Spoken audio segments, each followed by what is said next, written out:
नमस्कार, मेरा नाम है विवेक सिंह और एक नई सच्ची घटना में आपका स्वागत करता हूं। तो चलिए आज की इस कहानी को सीधे बढ़ते हैं। तब तक चैनल को सब्सक्राइब कर लीजिए। देखिए, आज की हमारी जो कहानी है वो कहानी है गुड़गांव की। इसी गुड़गांव में आने वाला एक थाना सदर थाना। तारीख थी 9 फरवरी साल 2017। 9 फरवरी साल 2017 को उसी गांव में एक ड्रेन था। उस ड्रेन में एक बॉडी पड़ी रहती है। तमाम लोग जब सुबह सुबह देखते हैं तो पुलिस को कॉल करते हैं। फौरन पुलिस की टीम पहुंचती है और बॉडी को बरामद करती है। बॉडी को बरामद करने के बाद फोरेंसिक के लिए भेजती है, पोस्टमार्टम के लिए। इसके बाद तमाम जो लोग थे, जो लोगों ने देखा, उनसे पुलिस इन्वेस्टिगेशन करती है कि आपने किसी को भागते हुए देखा, क्या आप इस महिला को जानते हैं। सभी का जवाब था नहीं। इधर पोस्टमार्टम रिपोर्ट आती है। पोस्टमार्टम रिपोर्ट में क्लियर होता है कि उस महिला का हत्या गला दबा के किया गया है। अब पुलिस के लिए सबसे बड़ी चुनौती ये थी कि आखिर वो महिला कौन है, दूसरा कि आखिर उसका कत्ल किया क्यों और किसने किया। इसके बाद वहां पुलिस की टीम तमाम तरीके से कोशिश करती है, सभी को फोटो दिखाती है, तो आसपास के तमाम गांव में फोटो को सर्कुलेट करती है। सोशल मीडिया का भी हेल्प लेती है। व्हाट्सएप, फेसबुक, इंस्टाग्राम पे शेयर करती है कि कोई ऐसी महिला है जो कि गायब हुई है तो आप हमें सूचना दे, या फिर आप इस महिला को पहचानते हैं तो आप हमें बताएं, कोई इसे जानता है, उसके परिवार को जानता है तो आके पुष्टि कीजिए। समय गुजरता है, दिन गुजरते हैं, लेकिन पुलिस को कहीं से कोई जवाब नहीं मिलता। तमाम जितने भी आसपास के गांव थे सभी में इंक्वायरी कर ली जाती है। ऐसी कोई महिला नहीं गायब थी जो कि इस महिला के हर चीज से मिले, हाइट, कलर, बॉडी। अब पुलिस वाले तमाम जो थाने थे उस सिटी के, सभी थानों में फोटो सर्कुलेट करते, कोई भी मिसिंग रिपोर्ट आए तो भाई इससे वेरीफाई जरूर कर ले। समय गुजरता है लेकिन पता नहीं चलता। लगभग 3 दिन यानी कि 72 घंटे गुजर जाते हैं। 72 घंटे के बाद अब पुलिस वालों को अंतिम संस्कार करना था, क्योंकि कोई भी पुलिस 72 घंटे से ज्यादा अपने पास लाश नहीं रख सकती। अगर कोई पुष्टि नहीं होती है तो बॉडी की अंतिम संस्कार कर दिया जाता है। समय गुजरता है।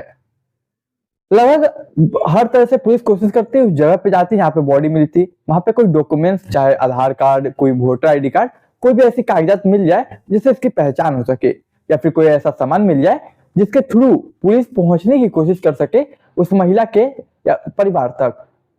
अफसोस ना ही परिवार के कुछ सदस्य का पता चलता है, ना ही कोई ऐसा कागज पत्र, बैग, पर्स कुछ नहीं मिलता जिससे वो महिला तक पहुंच सके, महिला के परिवार तक पहुंच सके। समय गुजरता जाता है, महीने गुजर जाते हैं। पुलिस की चिंता लगातार सताती है। उनके पास कई बड़े बड़े केसेस थे। समय के साथ इस केस पे धूल जमने लगता है।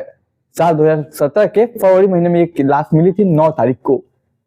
समय लगातार गुजर रहा था। पुलिस लगातार कोशिश कर रही थी, लेकिन कोई छोटा सा क्लू नहीं मिल रहा था। कोई ऐसा शख्स सामने नहीं आ रहा था जो कि बोले कि इस महिला को हम जानते हैं या कहीं देखा हो कभी। तमाम आसपास के गांव हो गया, तमाम सिटी हो गए, तमाम आसपास के थाने हो गए, सभी में पता कर लिया गया था। पुलिस वालों के पास कई केस आए थे, उन्हें और केसों पे काम करना था।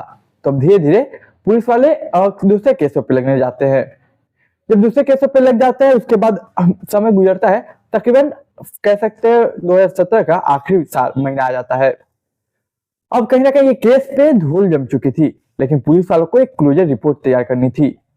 पुलिस साल 2017 के अंतिम महीने में एक क्लोजर रिपोर्ट तैयार करती है कि हमने अपनी पूरी तरीके से कोशिश की, लेकिन महिला का पता नहीं चला। महिला का परिवार, रिश्तेदार, यार, दोस्त, परिवार, किसी के बारे में कुछ पता नहीं चला। यहाँ तक कि महिला का शिनाख्त नहीं हो पाया, उसका नाम तक पता नहीं चला। इसलिए हम इस केस को बंद कर क्लोजर रिपोर्ट तैयार करके सबमिट कर देती है पुलिस। समय गुजरता जाता है। इसके बाद ये केस मानो एक मिस्ट्री बन चुका था। साल 2017 से 2018, 2019, 2020, 21, 22 और फिर आता है साल 2023। साल 2017 से लेकर साल 2023 तक ये केस पूरी तरीके से मिस्ट्री रहा। इस बीच कई पुलिस वालों का तबादला हुआ। इस बीच कई पुलिस वालों को फोन चेंज हुए जिनमें इस महिला की तस्वीर थी। अब देखिए, सभी के यादों से इस महिला का केस चला गया था, क्योंकि सभी पुलिस वालों के पास अलग अलग काम आ गया था, अलग अलग केसें पड़ी हुई थी। इस महिला के केस पे यूं धूल जम गया था कि मानो किसी को याद ही नहीं। साल 2023 में गुड़गांव में उसी गुड़गांव में एक एसपी आते हैं जो कि काफी वर्क करते हैं, काफी मेहनती होते हैं। वो एसपी का सबसे पहला ये काम होता है, वो सभी को आदेश देते कि जितने भी अनसॉल्व्ड फाइल है उन्हें आप लाइए और उन पे इन्वेस्टिगेशन कीजिए। इसी बीच 6 साल पुरानी फाइल जो कि इस महिला की थी, जिसकी मैं कहानी सुना रहा हूं, अब तक मिस्ट्री सॉल्व नहीं हुई, उसका भी फाइल एसपी के पास आता है। अब एसपी कहते हैं कि काम कीजिए, जितने भी अनसॉल्व्ड फाइल है उन पे फिर से इन्वेस्टिगेशन कीजिए और कोशिश कीजिए पता करने की। तमाम पुलिस वालों को एसपी से ऑर्डर मिला था, तब उनके एसपी का सुनना था। अब सभी पुलिस वाले इस केस पे फिर से लग जाते हैं, लेकिन फिर वही जो 6 साल पहले हुआ फिर वही होता है। जब 6 साल पहले ये मामला ताजा था तब एक छोटा सा सुराग तक नहीं मिला, लेकिन तो अब क्या मिलेगा। तमाम तरीके से पुलिस वाले कोशिश करते हैं, तमाम लोगों को टटोलते हैं, यहाँ तक कि कोई शक करने लायक भी कोई व्यक्ति नहीं मिला जिस पर शक किया जा सके।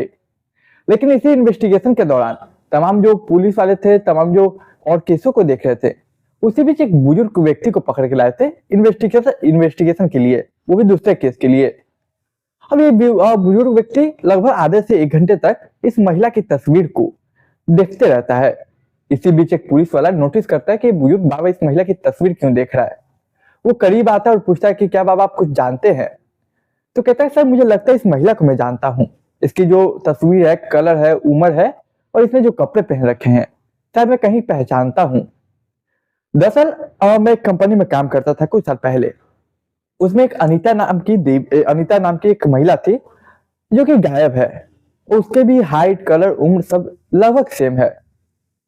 अब पुलिस वाले पूछते कि वो महिला कब से गायब है, तो इस शख्स बताता है वही तकरीबन 2017 में गायब हुई थी।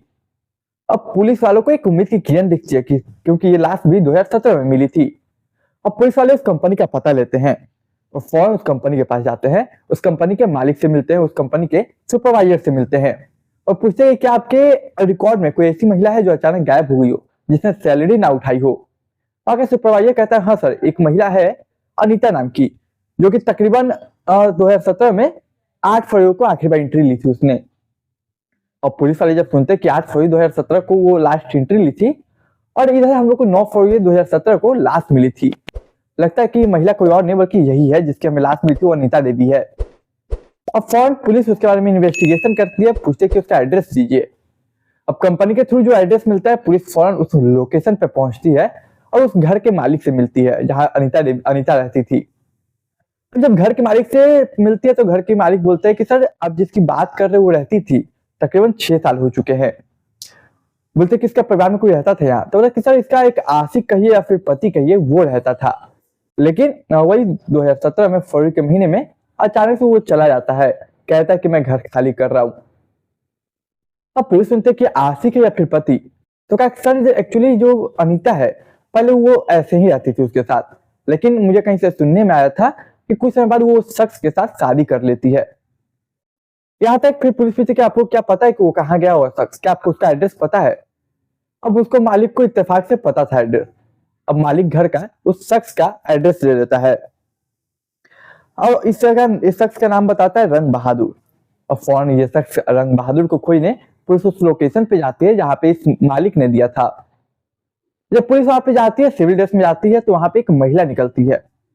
अब पुलिस पूछते कि रंग बहादुर है, तो बोलता है हाँ सर वो तो है नहीं, वो कहीं और काम पे गए हुए हैं। तो वो जो पुलिस है वो पूछते कि आप कौन, तो वो बोलते मैं रंग बहादुर की पत्नी हूँ। और पुलिस का सर घूम जाता है। सर इसलिए घूमता है क्योंकि पहले जो महिला अनीता है उसका पति था वो, और उसका पति तो फिर इसका पति कैसे हो सकता है। खैर पुलिस पूछती कैसे आपका पति कहाँ पे है, तो बोले सर वो तो काम के सिलसिले में रिक्शा चलाते हैं और इसी सिलसिले में झारखंड गए हुए हैं। अब तमाम जो पुलिस वाले थे झारखंड का एड्रेस लेते हैं, हालांकि महिला को पूरी तरीके से पता नहीं था कि वो झारखंड में कहाँ। इधर जो पुलिस वाले थे वो अपना आइडेंटिटी रिवील नहीं करते कि मैं पुलिस वाला हूँ, बोलते कि हम उसके दोस्त है, उससे मिलना चाहते हैं। फौरन इसके बाद एक टीम झारखंड पहुंच जाती है और झारखंड में तमाम उस लोकेशन पे पहुंचते जहाँ पे उसने बताया था। उसके बाद तमाम जो रिक्शा स्टैंड होते हैं वहां पर रंग बहादुर का इंक्वायरी किया जाता है, पूछताछ की जाती है।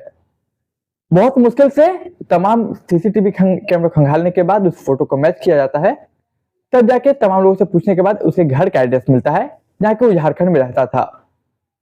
और फौरन पुलिस वहां पे जाती है और गेट खटखटाती है। अब गेट खटखटाती है तो वहां फिर महिला निकलती है। पुलिस पूछती है कि आप कौन, रंग बहादुर कहाँ है, तो कहते सर मैं उसकी वाइफ हूं। ये सुन के पुलिस के पैर तले जमीन घसक जाती है कि पहले जिसकी लाश मिली वो इसका पति था, उसकी पत्नी थी, फिर दूसरा गुड़गांव में एक जो मैंने बताया, जो मालिक ने बताया था वो उसकी पत्नी, 2 पत्नियां ऑलरेडी और फिर ये तीसरी पत्नी। आखिर माजरा क्या है, पूरी कहानी क्या है। पुलिस को कुछ समझ नहीं आता। बोलता अच्छा बताइए आपकी पति रंग बहादुर कहाँ है। पहले फोटो दिखा के वेरीफाई करती, यही है ना? तो बोलती हाँ। बोलते सर वो तो लगभग 7-8 बजे घर आ जाते हैं, आते ही होंगे। अब पुलिस इंतजार करती। तकरीबन रात के 7:30 से 8 बजे के बीच था। अक्टूबर महीना साल 2024 का था। रंग बहादुर अपना ड्यूटी करके यानी कि रिक्शा चला के घर वापस आता। इसी बीच पुलिस वालों की पूरी टीम तैयार थी उसे पकड़ने के लिए। अचानक घर के अंदर धावा बोलती, उसे पकड़ती, कहती है कि तुम्हारा खेल खत्म, चलो अब गुड़गांव थाने। जैसे ही वो गुड़गांव थाने सुनता, रंग बहादुर शायद सब समझ जाता है और फिर वो पुलिस वालों के साथ चुपचाप चला जाता है। अपनी पत्नी को कहता है कि ख्याल रखना। अब जब पुलिस गुड़गांव थाने लाती है झारखंड से, फिर पुलिस के अंदाज में पूछताछ करती है, तब एक कहानी निकल के सामने आती है। दरअसल ये बात 2017 की है। इसकी एक पत्नी थी, वो एक कंपनी ज्वाइन करता है अपना घर चलाने के लिए, स्वीपर के तौर पे। देखिए स्वीपर के तौर पे उसने ज्वाइन किया। उसे एक महिला पसंद आती जो अनीता थी। अनीता उसी कंपनी में काम करती थी, ये भी उस कंपनी में स्वीपर का काम करता था। अब जब स्वीपर का काम करता था, उसे पसंद आते, दोनों एक दूसरे से बातचीत करते हैं। ये बातचीत कब एक दूसरे को पसंद करने लगते हैं, कब प्यार में पड़ जाते हैं, किसी को पता नहीं चलता। अनीता देवी और वो फिर लिव इन में रहने लगते हैं। लिव इन में रहने के बाद कुछ समय बाद वो लोग शादी कर देते और ये अपनी पहली पत्नी को कहता कि घर आने जाने में बहुत दिक्कत होती है, काफी दूर होता है, काफी पैसे खर्च हो जाते हैं, तो मैंने यही गुड़गांव में एक जगह रूम ले लिया है कंपनी के आसपास। अब बीवी पहले इनकार नहीं करती, बोलती ठीक कोई बात नहीं। लेकिन देखिए होता क्या कि अचानक से कुछ समय गुजरता है इनके रिलेशन को, तो पता चलता है रंग बहादुर को कि इसकी जो बीवी है अनीता, उसका रिलेशन किसी और के साथ है, वो किसी और के साथ अफेयर चला रही है। अब इसे इस बात का गुस्सा आता है। वो पहले अपने घर आता तो अपनी बीवी के साथ झगड़ा करता, हालांकि इसकी बीवी एक और थी, तो इसका दूसरा लवर ये सुन के इसे गुस्सा आता है। फिर फौरन अपने दोस्तों को बुलाता और तमाम दोस्तों के साथ मिलकर अनीता का गला दबा के हत्या कर देता। अब बॉडी छुपाए तो छुपाए कहाँ, वो जाके ड्रेन में फेंक देता। इसके बाद वो वहां से निकल जाता और वहां से निकलने के बाद अपनी पहली बीवी के पास जाता। लेकिन पुलिस सोचता कि पुलिस आज नहीं तो कल मुझ तक पहुंच जाएगी, तो मैं पकड़ा जाऊंगा, मेरा फ्यूचर बर्बाद हो जाएगा। इसलिए वो झारखंड निकल जाता काम के सिलसिले में। लेकिन जब वो झारखंड पहुंचता तो देखिए वहां खाना बनाना पड़ता, उसे रहने में दिक्कत, तमाम समस्या का सामना करना पड़ता। वहां पे उसे एक महिला और मिलती, वो उससे प्यार करता, उससे शादी करता और वो सोचता कि अब सुरक्षित हूँ। ये केस सुलझाने का प्रक्रिया सबसे पहले उस एसपी को जाता है जिन्होंने साल 2023 में सभी अनसॉल्व्ड केसों को और फिर से इन्वेस्टिगेशन करने के लिए कहा, वरना ये केस अब तक या फिर कह सकते हैं आने वाले कई साल तक यूं ही मिस्ट्री बना रहता। तो देखिए कहानी सुनाने का उद्देश्य किसी की भावना को, किसी के दिल को ठेस पहुंचाना नहीं, केवल समाज में जागरूकता फैलाना है। तो देखिए मैं ऐसी कहानियां लाता रहता हूँ, तमाम आप मेरे चैनल पर जाकर चेक कर सकते हैं, मेरी और भी कहानियां पड़ी हुई है। इस कहानी को आप ज्यादा शेयर कीजिए, समाज में जागरूकता फैलाइए, अपने दोस्त, रिश्तेदार, परिवार के साथ शेयर कीजिए, सब्सक्राइब कीजिए चैनल को। मैं मिलूंगा एक नई कहानी में, तब तक के लिए मुझे इजाजत दीजिए।